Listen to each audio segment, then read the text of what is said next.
Damini Tandon from DCET from electrical branch.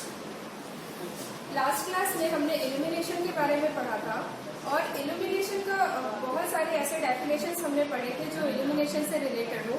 हम यहाँ पे आज देखने वाले हैं कि ल्यूमिनस इंटेंसिटी, ब्राइटनेस और phi, it's a luminous flux, इन सभी के बीच में रिलेशन देखेंगे. हमने देखा था कि इल्यूमिनेशन की जो इंटेंसिटी होती है वो एक पर्टिकुलर एरिया पे होती है. तो यहाँ पे आज जो ये रिलेशनशिप हमें मिलेगी आई बी एंड फाई के बीच, ये रिलेशनशिप हमें मिलेगा यूनिफॉर्म डिफ्यूज सोर्स के थ्रू. अब यूनिफॉर्म डिफ्यूज सोर्स क्या होता है? एक ऐसा लाइट सोर्स जिसके चारों तरफ अगर हम व्यू करें तो उसकी ल्यूमिनस इंटेंसिटी जो होती है वो हमें इक्वल मिलेगी ऑल द साइड्स या ऑल द डायरेक्शंस. माना कि ये हमारा एक लाइट सोर्स है. अगर हम इसे पर्टिकुलर डिस्टेंस से, मान लीजिए ये डिस्टेंस है हमारा r, अगर यहाँ से देखते हैं तो इस लाइट सोर्स का जो इंटेंसिटी है ये हमें सेम दिखाई देगा. सेम डिस्टेंस है अगर हम इस साइड से देखते हैं तो इसका भी जो इंटेंसिटी है वो सेम होगा. सो एक सर्कुलर पाथ ये डिफ्यूज सोर्स क्रिएट करता है. तो इसका पर्टिकुलर डिस्टेंस है यहाँ से, ये हो गया r. तो इसके एरिया की अगर बात करते हैं तो सर्कल का जो एरिया हम लिखते हैं ये होता है हमारा pi are square. And light source के इल्यूमिनेशन की बात करते हैं तो स्फेरिकल का एरिया हो जाएगा 4 pi are square.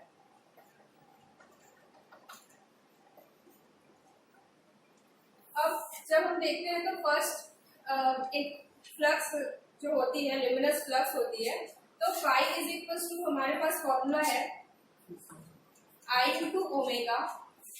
Firstly illumination का जो फॉर्मूला हम देखते हैं तो जो फाई की वैल्यू यहाँ से हमें मिल जाएगी, phi is equal to omega. So phi is equal to I into omega. And omega is equal to हमने पढ़ा था solid angle and plane angle से. तो ओमेगा की वैल्यू जो होती है 4 पाई सी radian.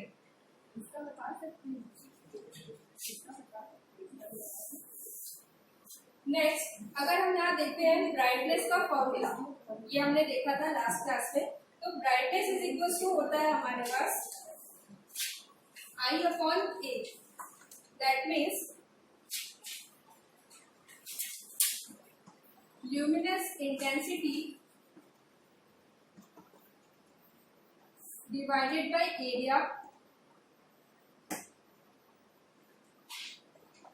So B is equals to I upon 4 pi. B is equals to pi r square. यहाँ से अगर हम B की वैल्यू फाइंड करते हैं तो ये हो जाएगा हमारे पास pi B is equals to I upon r square. ये हम दे देते हैं equation number 1.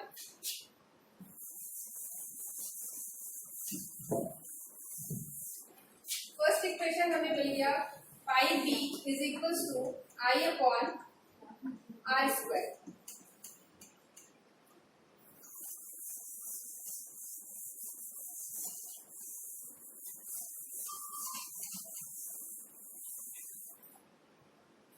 Next e is equal to phi upon area. यहां से हमने फाई फाइंड कर लिया था. Phi is equal to I into omega. Now अब इस फाई की वैल्यू हम इल्यूमिनेशन ऑफ लाइट सोर्स के लिए पुट करेंगे. तो ये हो जाएगा E is equal to I upon omega divided by area. चूंकि ओमेगा इज इक्वल टू हमने लिखा था 4 pi from the solid angle. Now E is equal to I into 4 pi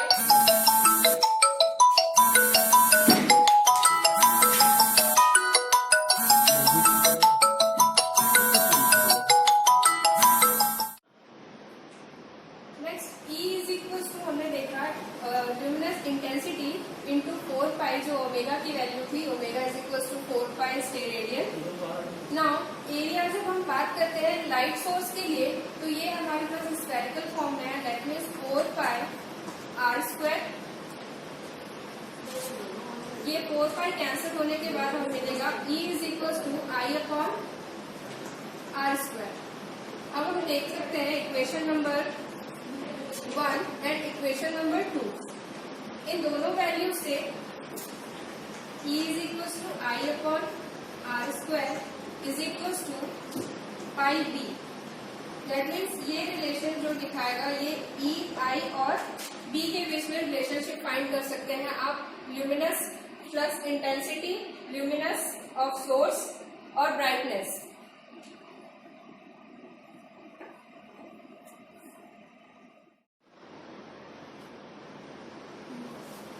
illumination के अंदर इन रिलेशनशिप के बाद जो नेक्स्ट मेन पॉइंट है हमारा इल्यूमिनेशन का, वो है हमारे पास लॉ ऑफ इल्यूमिनेशन। अब लॉ ऑफ इल्यूमिनेशन क्या है? इल्यूमिनेशन के डिफरेंट टाइप्स है, डिफरेंट तरीके हैं। हम क्या करते हैं, हॉरिजॉन्टल इल्यूमिनेशन लेते हैं, वर्टिकल इल्यूमिनेशन लेते हैं फ्रॉम द लाइट सोर्स। तो हम यहाँ पे 3 तरीके के लॉ पढ़ेंगे इल्यूमिनेशन के अंदर, जिसमें फर्स्ट है कि अगर कोई लाइट सोर्स हमारे पास है तो जितना उसका ल्यूमिनस इंटेंसिटी होगा वो उस इल्यूमिनेशन के प्रोपोर्शनल होगा। दैट मीन्स जैसे जैसे हमारा लाइट इंटेंसिटी या ल्यूमिनस इंटेंसिटी इंक्रीज होती है वैसे ही हमारा इल्यूमिनेशन भी बढ़ेगा। तो इसे हम फॉर्मूले में लिख सकते हैं, the illumination is directly proportional to the i, जहाँ पे ई हम इल्यूमिनेशन से डिनोट करते हैं और आई जो हमारा ल्यूमिनस इंटेंसिटी होता है। नेक्स्ट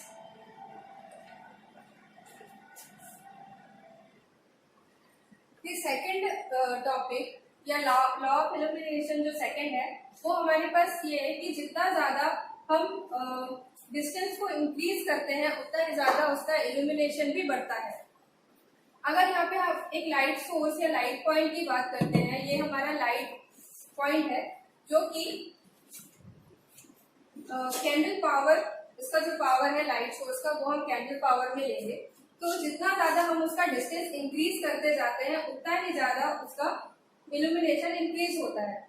वैसे E is proportional to 1 upon are square.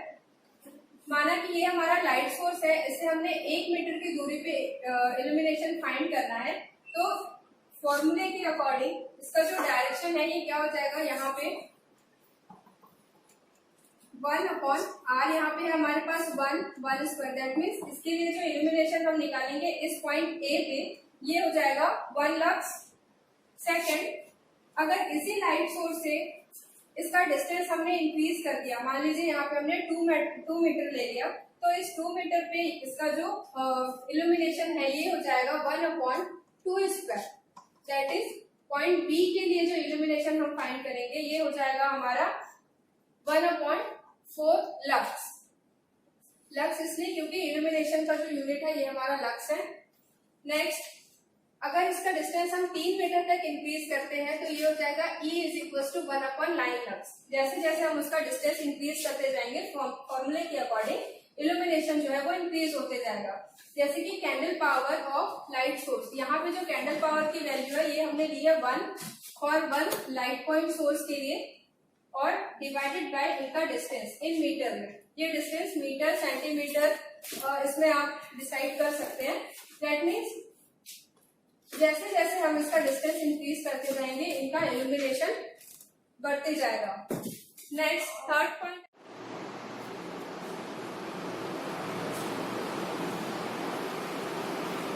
Next law of illumination के अंदर हम देख सकते हैं थर्ड लॉ ऑफ इल्यूमिनेशन।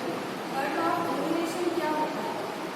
इस लॉ को इसलिए बनाया गया है कि डिफरेंट पॉइंट्स पे इल्यूमिनेशन को कैसे फाइंड करेंगे। अगर हमारा लाइट सोर्स हॉरिजॉन्टल या हमारा लाइट सोर्स वर्टिकली रखा हो या जिस सरफेस पे हमें इल्यूमिनेशन निकालना हो वो या तो फ्लैट हो या तो इंक्लाइंड, तो लाइट बीम की जो इंटेंसिटी है वो उस सरफेस पे कितना इल्यूमिनेशन प्रोवाइड करेगी ये फाइंड करने के लिए हम थर्ड लॉ ऑफ इल्यूमिनेशन का यूज करते हैं। थर्ड लॉ ऑफ इल्यूमिनेशन के अंदर हम डायग्राम में देख सकते हैं कोई एक लाइट सोर्स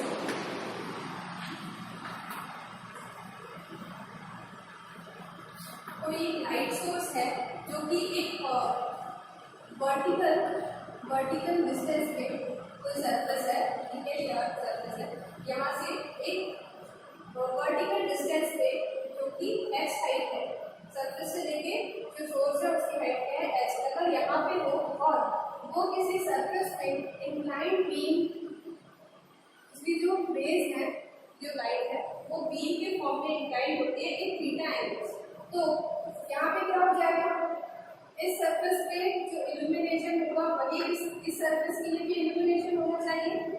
दैट मीन्स हम क्या करेंगे, क्योंकि दोनों सरफेस का इल्यूमिनेशन डिफरेंट होगा, तो ए बी सरफेस और सी डी सरफेस के लिए इल्यूमिनेशन फाइंड करेंगे किसी लाइट सोर्स के लिए जो कि वर्टिकली प्लेस्ड है इन एक्स हाइट पे, जिसका जो लाइट है विद थीटा बीम या थीटा एंगल से ए बी सरफेस या सी डी सरफेस पे इंक्लाइंडली यहाँ पे देता है। तो अपन क्या करेंगे, illumination of point A B और सरफेस ए बी, इस सरफेस के लिए हम क्या करेंगे, कैंडल पावर है और उसके बीच का डिस्टेंस, हमने यहाँ पे दिया है लाइट सोर्स के ए बी सरफेस का जो डिस्टेंस है वो हमारे पास है स्मॉल डी, हम लिख सकते हैं इसको candle power divided by distance का स्क्वायर का that is candle power divided bye D square. Now illumination of CD surface, illumination of CD surface find करने के लिए क्या करना पड़ेगा, अगर हमें एबी सरफेस का इल्यूमिनेशन पता होगा मल्टीप्लाई बाय cos थीटा। अब cos थीटा क्यों लिया हमने, cos थीटा बिकॉज जो सीडी सरफेस है इसके बीच जो एंगल बन रहा है ये किसके बीच बन रहा है, परपेंडिकुलर और हाइपोटेन्यूज के बीच, क्योंकि रिलेशन होता है cos theta is equal to perpendicular divided by hypotenuse. तो इस रिलेशन से हमने यहाँ पे सीडी सरफेस के लिए cos थीटा फाइंड किया, क्योंकि हमें बेस फाइंड करना पड़ेगा।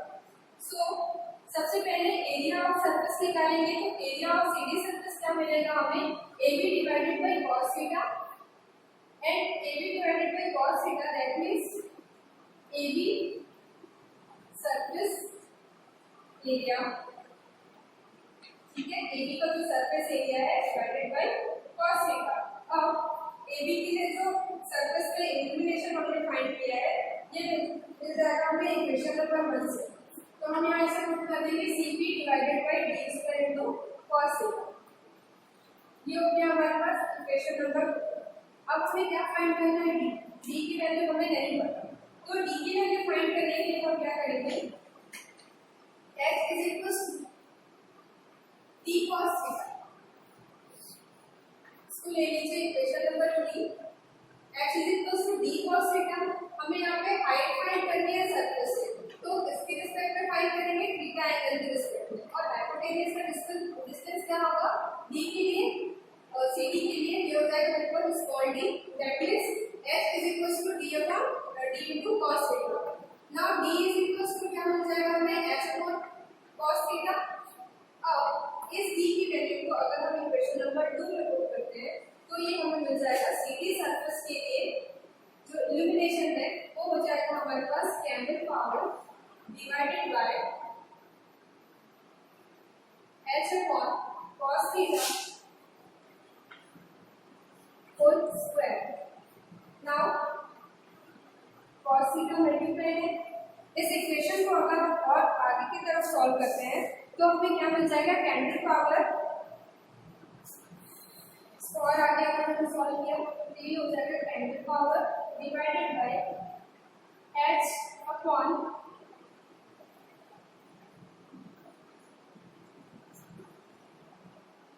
cos square into cos theta. तो हमें क्या वैल्यू मिल जाएगी, अगर हम इल्यूमिनेशन ऑफ सीडी सरफेस के लिए बात करते हैं तो ये हमारे पास फॉर्मूला यहाँ पे मिल जाएगा, candle power divided by h square into cos theta cube. तो फाइनली अगर किसी भी पॉइंट पे हमें इल्यूमिनेशन फाइंड करना है, अगर तो वर्टिकल सोर्स हो या हॉरिजॉन्टल लाइट सोर्स हो, खासकर अगर वर्टिकल लाइट सोर्स है हमारे पास और किसी इंक्लाइन या ऐसे सरफेस पे हमें निकालना है, फ्लैट सरफेस पे उसका इल्यूमिनेशन फाइंड करना है, तो हमारे लिए जो इल्यूमिनेशन का फॉर्मूला हो जाएगा और डिफरेंट लाइट सोर्स और डिफरेंट लाइट पॉइंट, ये हो जाएगा हमारे पास Cp upon h square into cos theta. Now तीनों लॉज हमने पढ़ लिए। तीनों लॉज के अंदर फर्स्ट लॉ जो था, जैसे जैसे हम फील्ड की इंटेंसिटी को इंक्रीज करते जाते हैं वैसे ही उसका इल्यूमिनेशन इंक्रीज होता है। तो फर्स्ट लॉ के अंदर हमने पढ़ लिया था क्या, E is directly proportional to intensity। एक बार रिपीट कर लेते हैं अच्छे से।